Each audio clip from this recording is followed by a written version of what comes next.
ഇന്ന് പുറത്തു വന്ന രണ്ട് ക്രിക്കറ്റ് ന്യൂസാണ് നമ്മൾ ഇന്നത്തെ വീഡിയോയിൽ നോക്കുന്നത്. ആദ്യത്തെ ഒരു അപ്ഡേറ്റ് ഇന്ത്യൻ താരത്തിന്റെ സസ്പെൻഷനുമായി ബന്ധപ്പെട്ടതാണ്. കഴിഞ്ഞ ദിവസമാണ് BCCI ദീപക് ഹൂഡയുടെ ബൗളിംഗിൽ സംശയമുണ്ടെന്ന് പറഞ്ഞിട്ടുണ്ടായിരുന്നത്. പിന്നീട് BCCI താരത്തെ IPL നിന്ന് വിലക്കിയിട്ടുണ്ടായിരുന്നു. ഹൂഡയെ IPLന്റെ ലേലം വിളിയിൽ പങ്കെടുക്കാതിരിക്കാൻ ബ്ലാക്ക് ലിസ്റ്റ് ചെയ്തിട്ടുണ്ടായിരുന്നു. ഇപ്പോഴിതാ ഹൂഡയെ ഇനി ഇന്ത്യൻ ടീമിലും എടുക്കില്ലെന്ന റിപ്പോർട്ടാണ് BCCI പറഞ്ഞിരിക്കുന്നത്.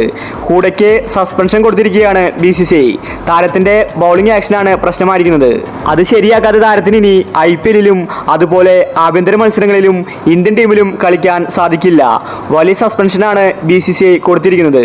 അടുത്തൊരു അപ്ഡേറ്റ് സഞ്ജു സാംസണുമായി ബന്ധപ്പെട്ടതാണ്. സഞ്ജുവാണ് ഇപ്പോൾ ഇന്ത്യയുടെ T20 ഓപ്പണർ. പക്ഷേ സഞ്ജുവിനെ പണി കിട്ടിയിരിക്കുകയാണ്. ഋഷഭ് പന്തിന് വേണ്ടി സഞ്ജുവിനെ ഒഴിവാക്കാൻ പോകുന്നുവെന്ന റിപ്പോർട്ടാണ് വന്നിരിക്കുന്നത്. ഋഷഭ് പന്താണ് T20 ഇന്ത്യയുടെ മെയിൻ കീപ്പർ. സഞ്ജുവിനെ ബാക്കപ്പായിട്ട് മാത്രമേ എടുക്കുമെന്നാണ് ഇപ്പോൾ BCCI പറഞ്ഞിരിക്കുന്നത്. അതായത് സഞ്ജു എത്ര സെഞ്ചുറി അടിച്ചാലും ഋഷഭ് പന്തിനെയാണ് അവർക്ക് കാര്യം. ഋഷഭ് പന്ത് കഴിഞ്ഞതിന് ശേഷം മാത്രമേ സഞ്ജുവിന് സ്ഥാനമുള്ളൂ. സഞ്ജു 22ാം റാങ്കിലാണ്.